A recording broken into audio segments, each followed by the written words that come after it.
Happy Friday, guys. I'm Aaron from PhoneDog.com, and if Android's just not your thing, well, there are a couple of BlackBerry options available on T-Mobile. One of those is the new BlackBerry Curve 9360. It's going to be available soon on the nation's fourth largest wireless carrier, and it's packing pretty reasonable specs and a nice little bump that is from the original Curve line. It has an 800 megahertz processor, 2.4-inch display, and a 5-megapixel camera on the back with a flash. So I overheard somebody say today they're not sure why anybody would buy a BlackBerry, and it's really a legitimate question in today's market. Is this a good device to get, or should you spend a little bit more and perhaps get an Android device or the iPhone or Windows Phone 7 device, something that has better internet capabilities, better abilities with apps, and more? It's a good question. We're going to look at that and more in the full review of the BlackBerry Curve. But first, special thanks to my friends at Best Buy because they hook us up with a ton of phones for use in our One Paw Bandit game. When you go into Best Buy Mobile, they're unbiased. They're going to help you with your phone. They're going to get you good advice, whether it's Verizon, AT&T, Sprint, or T-Mobile. They're going to be unbiased in their selection. Enough of that. Let's get into it. Review time. BlackBerry Curve. Is this a device to get, or should you go with something else? We'll find out.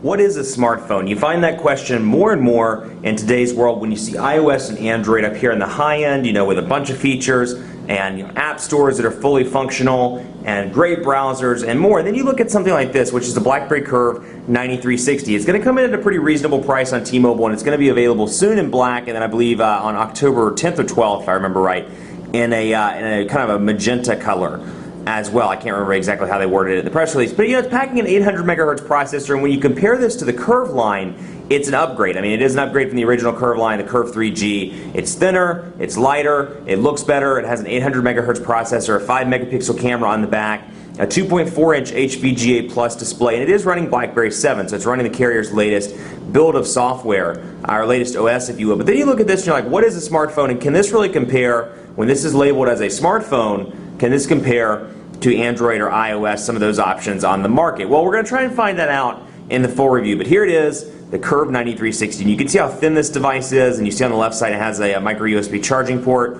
On the right side you got your convenience key. They're kind of hard to see because it's so thin, but convenience key and then volume rocker up here, and then a glossy back on the back, and then you have your 5-megapixel camera with a flash up top. Now, a couple of interesting things on this device. One, they've really cut down the battery life to make it there we go. Cut down on the battery life to make it a thinner device. It comes with the EM1 battery, and it's 1,000 milliamp hours. So you get a tiny 1,000 milliamp hour battery. So if you use your phone on a daily basis, this is not going to be the device, or use it regularly on a daily basis, with moderate to heavy use. This is not going to be the device for you. But you have a 2 gigabyte micro SD card.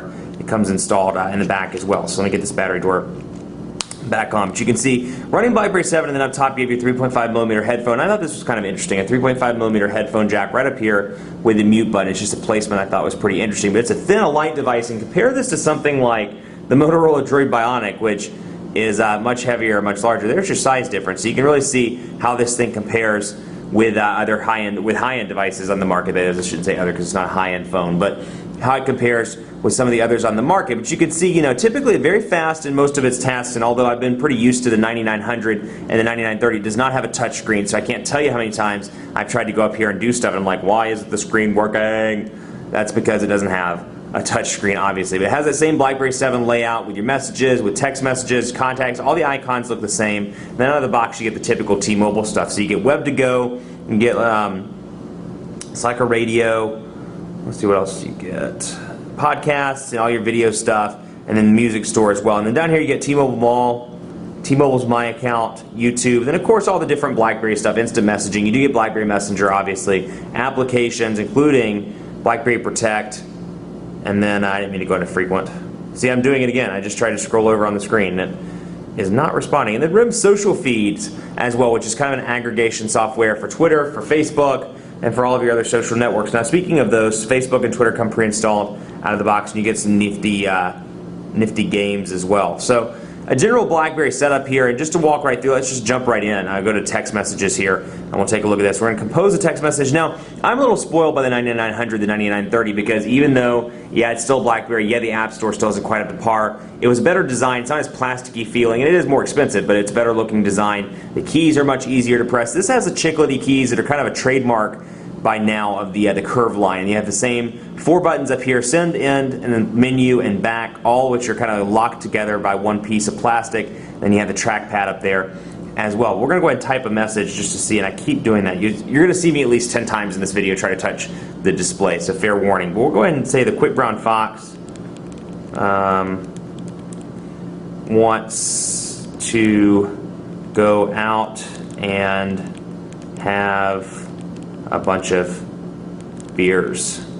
That crazy drunk fox. Quick Brown Fox wants to go out and have a bunch of beers. So you can see it's relatively easy to type on, although I will say after working with the 9900, the 9930, the keypad is not nearly as good. You can see the keys. I'm going to zoom in here so you can see, or focus in rather, so you can see the keys. Very chiclety. There's some space in between, and they're much smaller than the keys on the 9900 and the 9930. So something to keep in mind, if typing's your thing, you may want to spring up, and you really want a BlackBerry, you may want to spring up to the 9900 on T-Mobile, because the keyboard, not only is the keyboard better, it's a faster processor and it has touchscreen as well. But still, again, for BudgetBerry, it's a decent keyboard, and the size is just a huge improvement. I think for people that are migrating up from BlackBerry, and particularly the curved line, the size is really what's going to appeal to people here. It is wafer thin.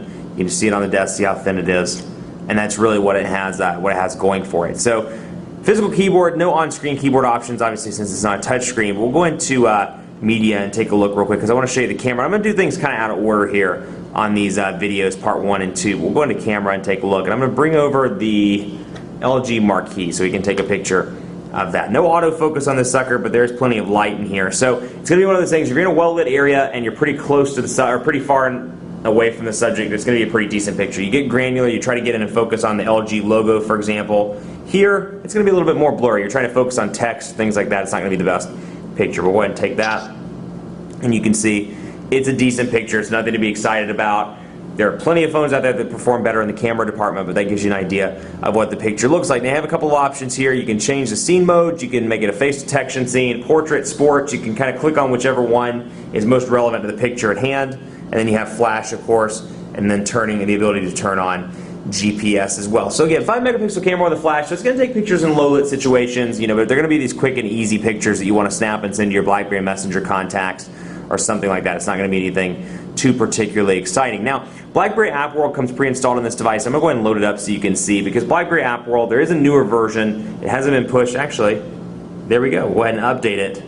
I'll update it right now. Okay, so here's the BlackBerry App World, and it's version 3.0. So there are some changes, and it's definitely changes for the better. So you can see you can go to Games, Apps, My World, and Payment Options. So we can go in here and you see these ones in the carousel as well that we can choose between. So like BBM Connected, for example, I can click on those and it'll bring up all these apps that are somehow related to being connected on BBM. So Gist, Gas Buddy, Chatmosphere, Screen Muncher, Forces of War, Fox and Geese, and more. So it's definitely an improvement when you go into something like, let's do Jimbo's Quest, for example.